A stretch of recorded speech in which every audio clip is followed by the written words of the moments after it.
Bien chicos, les saludo en el momento en el que revisen este video para efectos de, tal cual estaba comprometido, explicarles cómo procede la liquidación de la sociedad conyugal.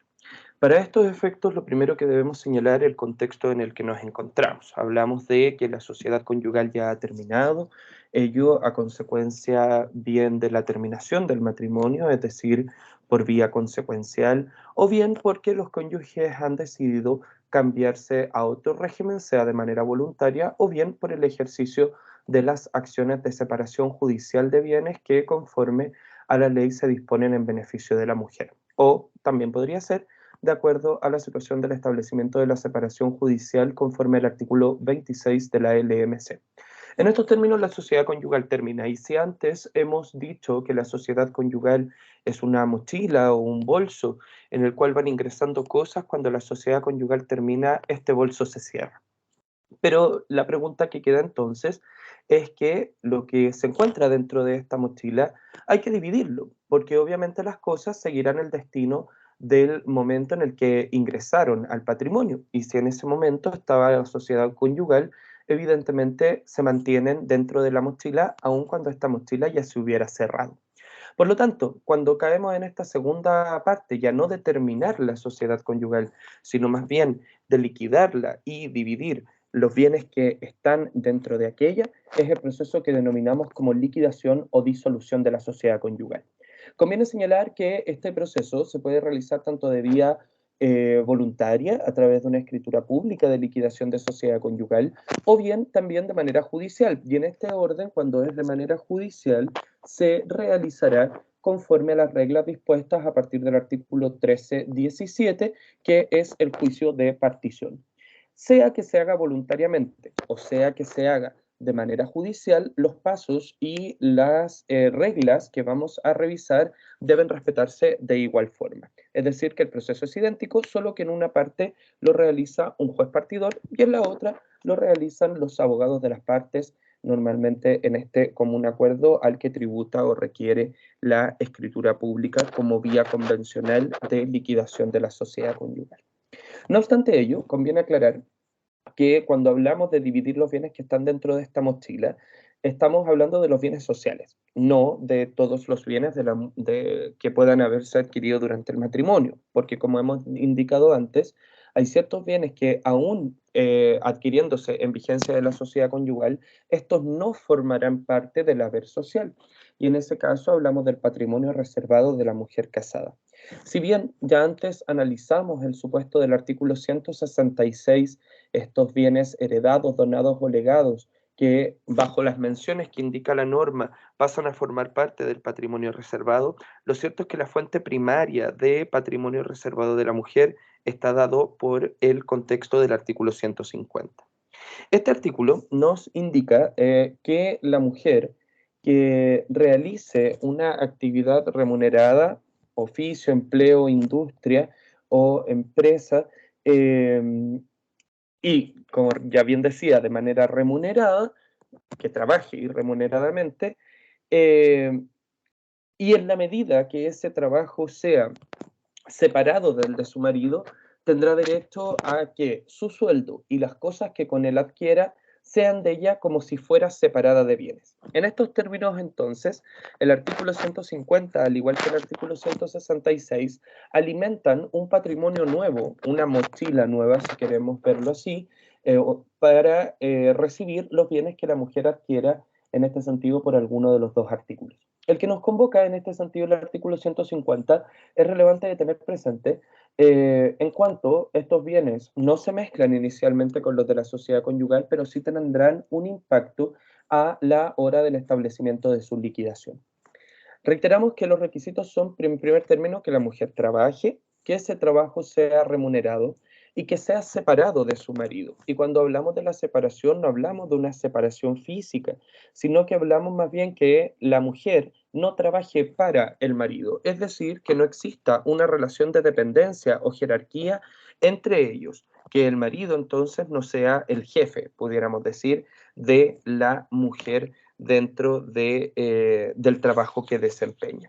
Podrían entonces dedicarse exactamente a lo mismo, podrían ser socios, por ejemplo, de una sociedad común, Podrían, por ejemplo, ser también trabajar en la misma oficina, digamos físicamente, o en el mismo lugar, eh, pero lo relevante es que no existe una relación de dependencia entre ellos, y esa dependencia es relativa a la remuneración. En definitiva, que no sea el marido el que le paga el sueldo a la mujer. Si se cumplen estos requisitos entonces de este trabajo remunerado separado en los términos ya planteados, entendemos que las ganancias de la mujer serán de ella y solo de ella habría consideración que se tendrá por separada de bienes para tales fines. Teniendo presente esto, entonces, presentamos el caso práctico a desarrollar.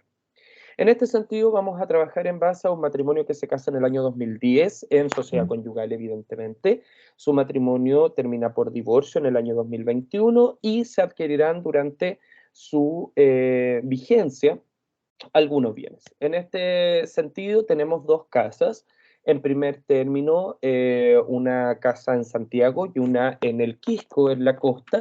La primera, con los datos que se individualiza acá, adquirida en el año 2014 por el marido, con un crédito hipotecario a 20 años y por la suma de 10 UF mensuales. Es decir, que tiene un valor total aproximado de 3.000 UF. Por su parte, el marido también adquiere en vigencia la sociedad conyugal, atendido que es el año 2015, una propiedad en la comuna del Quisco, en este caso con un crédito hipotecario solamente a 15 años y con un pago de 8 UF mensuales con un valor aproximado de 1.500 UF. Por su parte, cada cual tendrá un auto, el marido un vehículo Kia Sportage que adquiere nuevo en el año 2016 mediante un crédito de consumo de 36 cuotas y la mujer que producto de su trabajo adquiere también un vehículo marca Kia pero modelo Soul en el año 2018 también nuevo y también mediante un crédito de consumo de 24 cuotas. Por su parte, ambos tendrán también dineros. Y estos dineros, en el caso de la señora, están dados en fondos mutuos por 5 millones de pesos, también producto de su trabajo, y el marido, por su parte, a consecuencia de una empresa que crea en el año 2012, tiene depósitos por 25 millones. Entonces, en definitiva, tenemos un matrimonio en el cual cada cual tiene su auto, cada cual tiene sus depósitos en el banco, tienen una casa en Santiago y una casa en la playa. La división entonces que hay que reconocer para trabajar en base a este supuesto del matrimonio que terminó en el año 2021 y que tocará entonces liquidar su sociedad conyugal que ya se encuentra terminada son los siguientes pasos. Primero, hemos de formar el inventario y realizar la tasación de los bienes, luego realizar la determinación de las hijuelas y finalmente cómo esas hijuelas se pagarán, es decir, cuál es el mecanismo de entero pago y adjudicación de las cuotas que resulten en beneficio de cada uno de los cónyuges. En esta parte trataré de hablar un poquitito más lento porque sé que quizá van a practicar tratando de hacer los cálculos que yo ya realicé antes y por lo tanto trataré en este sentido de hablar un poquitito más lento que como sabrán ustedes es una dificultad para mí. Vamos a trabajar en base a esta tablita, es decir, tratar de ir ubicando los bienes en cada una de estas categorías y, por supuesto, con los valores asociados a cada uno de ellos. Recordemos entonces los bienes que están disponibles. Tenemos estos 6 bienes y, por lo tanto, cuando hablemos en primer término de llenar los bienes absolutos, miremos de la nómina y nos damos cuenta que los bienes absolutos serían 3.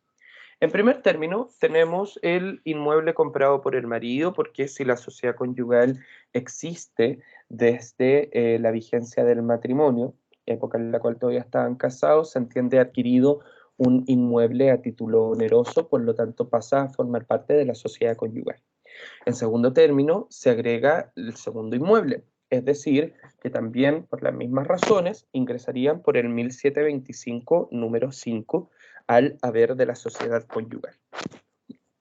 Y por último, como la sociedad conyugal también quita los sueldos bajo el artículo 1725 número 1, se entenderá que el depósito como dinero en este sentido existente en una cuenta también es considerado dentro de los bienes de carácter social absoluto. En este sentido, entonces, la verdad es que el último monto, bueno, está disponible, por lo tanto pasará íntegramente a la suma, pero en el caso de los inmuebles existen deudas. Y por lo tanto, cuando existen deudas no podemos simplemente pensar que los bienes ingresarán y que los únicos que tendrán derechos sobre aquellos serán los cónyuges, porque al existir deuda con ciertas instituciones bancarias, en este caso, ya que son créditos hipotecarios bancarios, es necesario que esos créditos también sean satisfechos en este momento. Así entonces, bajo este supuesto, y como dejo la nota acá, como la liquidación la estamos realizando en este momento, hay que considerar siempre, chiquillos, que el valor de las cosas debe ser prudencialmente actualizado a la época actual. Y eso implica regirnos bajo dos reglas. Primero, la valoración comercial que tienen las cosas y en segundo término, una valoración actual. Hago presente esto porque en el caso de las casas, por ejemplo, que están evaluadas en UF, el valor UF sube todos los días y eso, producto de la plusvalía, implica que las cosas valen más de lo que valían antes. Y a la inversa, en el caso de los vehículos, estos vehículos van disminuyendo su valor progresivamente según adquieren mayor antigüedad. Entonces, siempre hay que actualizar los valores y acá, bueno, trabajaremos en base al supuesto de la UF y consideraremos la UF del día en que desarrollarán el taller, que es el martes 31 de mayo del año 2022. El valor a ese día es de 32.679,74 UF y para todos los efectos se entenderá que los bienes fueron adquiridos el 1 de enero de cada año. Es decir, el 1 de enero del 2014, el 1 de enero del 2017.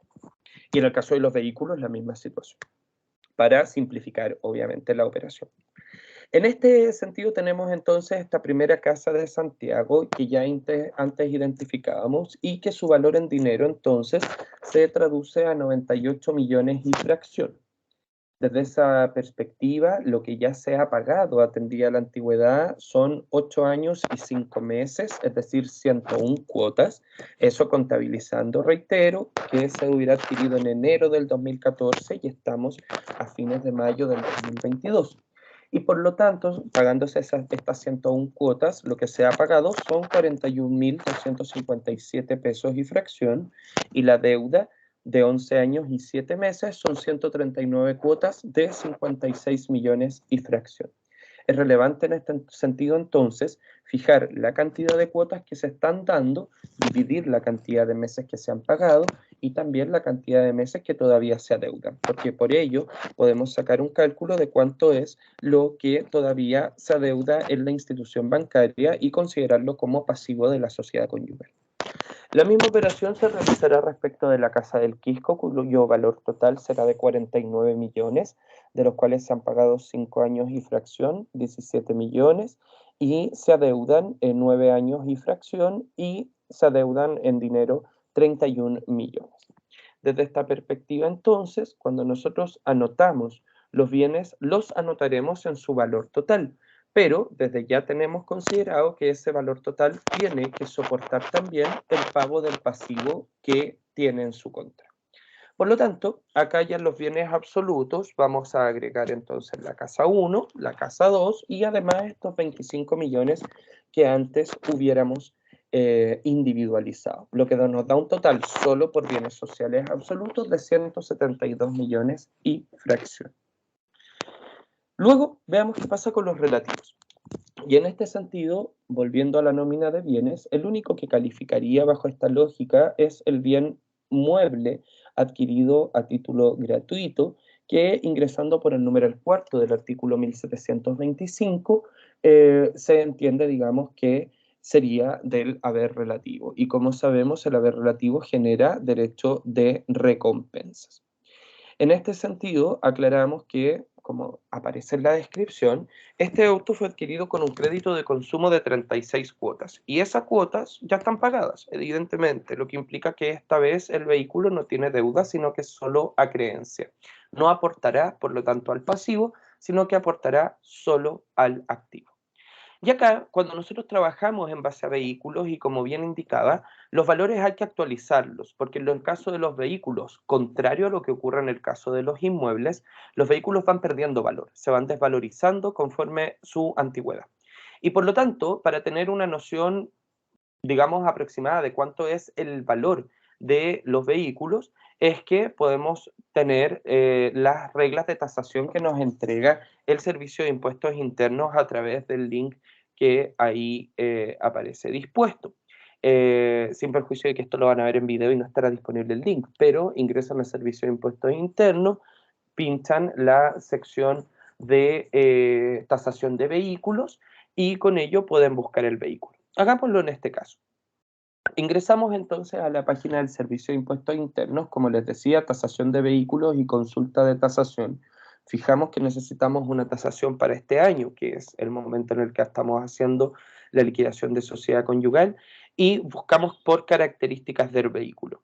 Si llenamos los datos, es decir, una marca Kia Motors, modelo Sportage del año 2016, nos arrojará distintos valores y aquí nos quedaremos con el primero, que nos indica que el valor actual de ese vehículo es de 9.703.696 pesos. Ese monto entonces lo pasaremos a agregar a nuestro inventario, pero por supuesto en la columna que corresponde, que es la de los bienes sociales relativos. ¿Qué pasará con el resto de los bienes? El resto de los bienes califican como bienes reservados de la mujer. Ya dijimos que las dos casas y el depósito son de carácter absoluto, que el auto del marido es de carácter relativo y nos quedan estos dos bienes, el auto de la señora y los depósitos de la señora, los cuales, como se declara que hubieran sido fruto de su trabajo, se entenderá que son dados en el contexto del artículo 150. Y por lo tanto, serán incorporados como bienes reservados de la mujer. El dinero está disponible, por lo tanto pasa a la nómina inmediatamente, pero en el caso del vehículo repetimos la operación. Auto del 2018 con 24 cuotas, por lo tanto también ya está pagado, ya se pagó en el año 2020, no genera deuda, y en los 9 millones en los que se compró, veamos cuánto se ha devaluado en esta época. Realizamos de nuevo la operación según los datos de Servicio de Impuestos Internos y nos arroja que el valor actual del vehículo son 7.700.000 pesos y fracción. Montos que pasamos a agregar entonces a nuestro inventario en esta sección de o columna de bienes reservados. No obstante, como ya señalamos, estos bienes reservados de la mujer no se suman a la situación total. ¿Por qué razón? Porque no ingresan a la sociedad conyugal. No son gananciales, en definitiva, no aportarán a los gananciales de la sociedad conyugal. Para determinar entonces cuáles son los activos de la sociedad conyugal, no debemos considerar ni los bienes reservados, ni tampoco las recompensas, sino solamente la suma de bienes absolutos y bienes sociales. Así, sumando los 172 millones de los bienes absolutos y los 9 millones de los bienes relativos, vamos a tener este total de 181 millones como haber de la sociedad conyugal. Crucemos la vereda y veamos qué ocurre con los pasivos. Hemos dicho que las dos casas tienen deudas y ese monto de deudas lo calculamos según cada uno de los casos. La primera casa con una deuda de 56 millones, la segunda con una deuda de 31 millones, lo que en total implica que la sociedad adeuda 88 millones y fracción.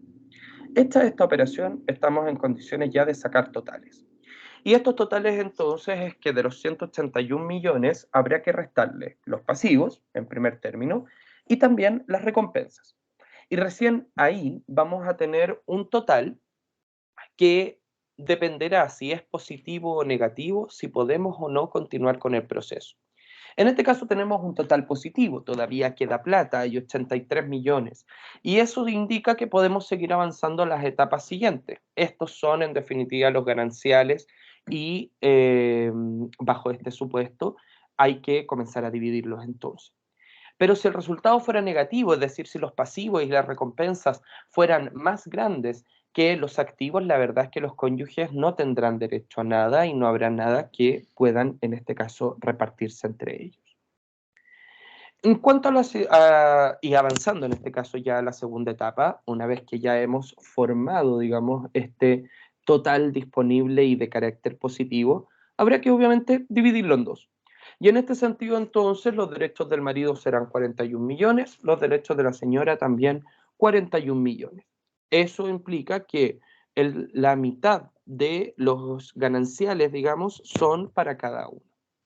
Pero al marido le debemos reconocer además este derecho a recompensa que tiene por el hecho de haber aportado su vehículo, por el hecho de tener un bien que fue ingresado por él al patrimonio social, pero de carácter reservado. Esta sola existencia ya de la recompensa alterará la formación de las hijuelas hasta este momento.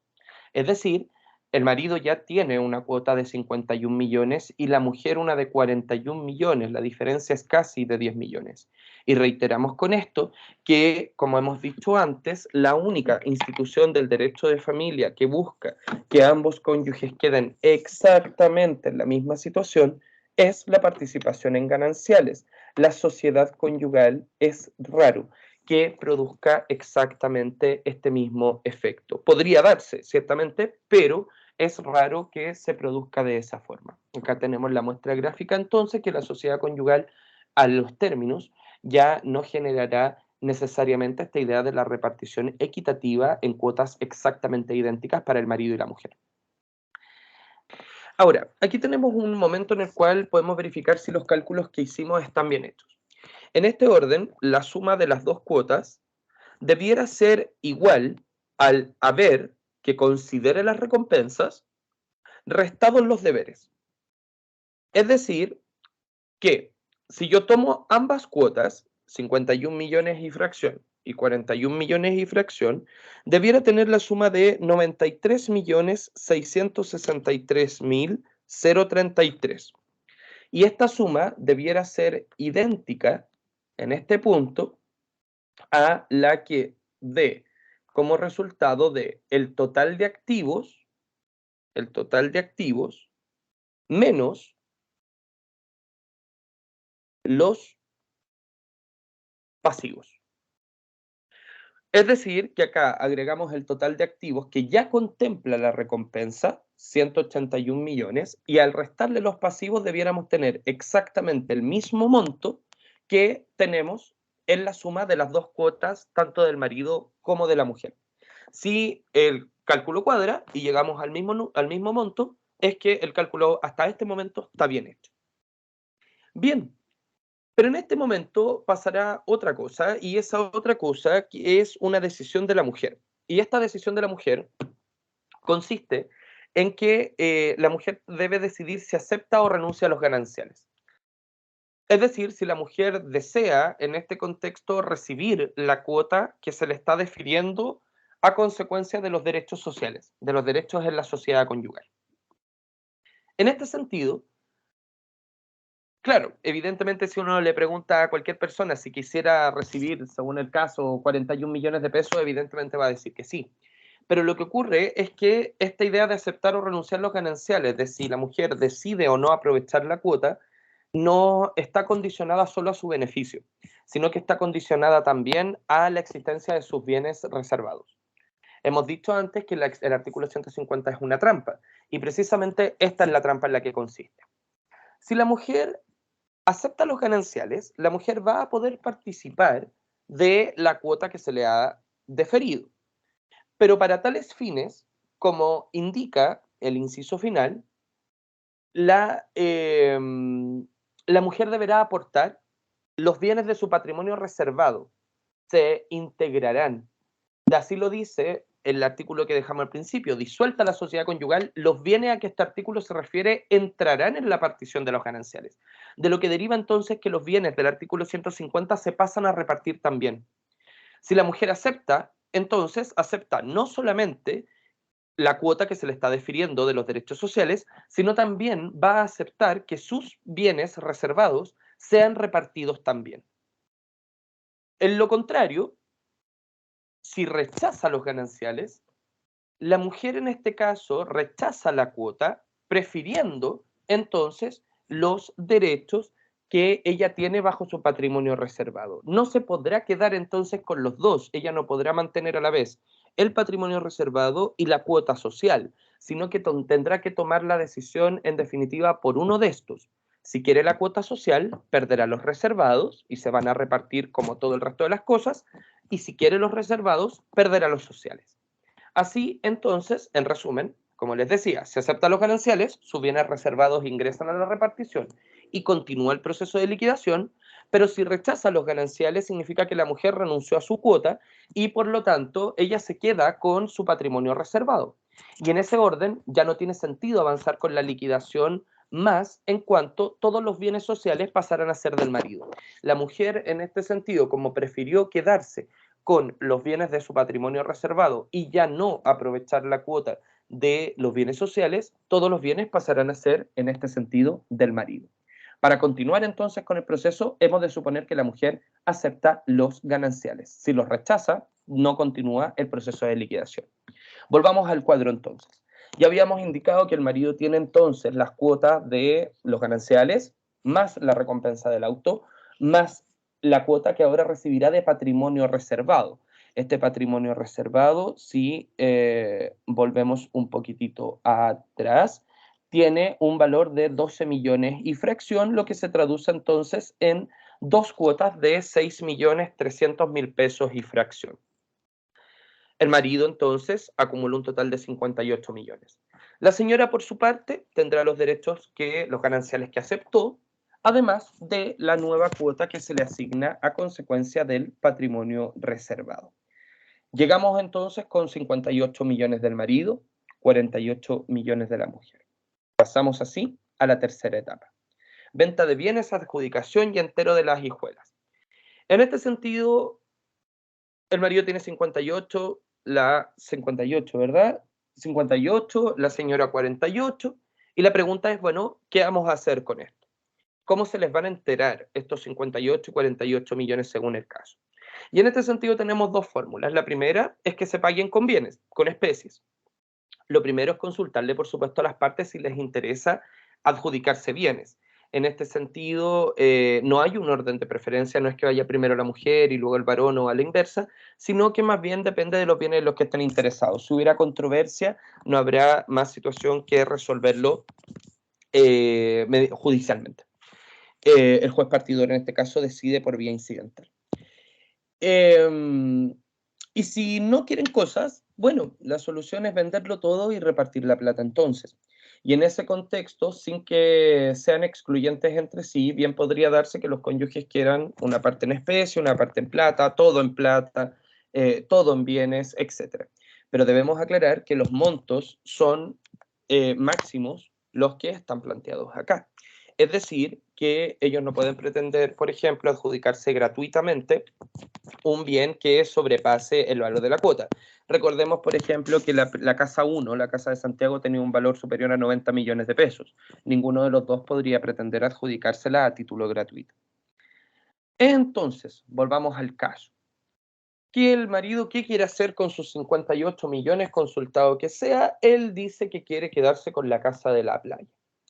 Y en este sentido, entonces, con esta distribución, la casa vale 49 millones, quiere el resto en dinero en efectivo, lo que implica que de su cuota de 58 millones, por adjudicación se le pagaron 49 y en efectivo recibirá 9 millones y fracción.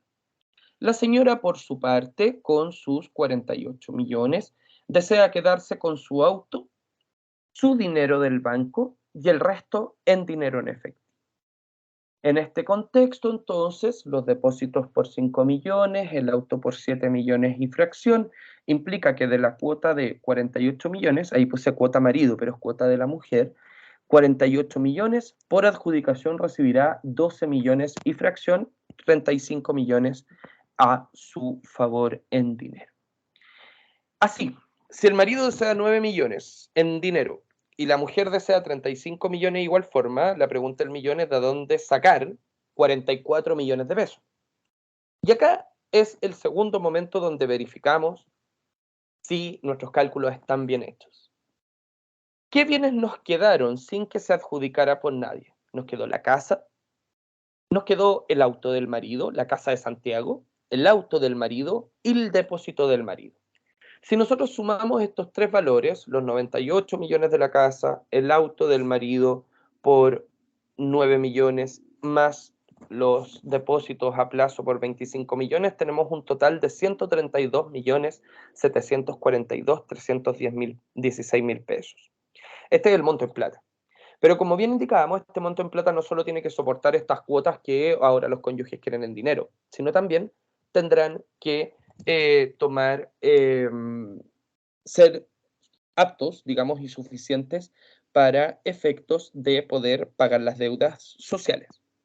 Por lo tanto, si ponemos en este caso en la calculadora este monto, 132.742.316, y le restamos 88.098.593, tenemos que disponible en dinero todavía quedarán 44.643.723, monto que alcanza de manera íntegra para pagar los 35.628.335 pesos que la mujer pide y los 9.015.388 pesos que el marido exige.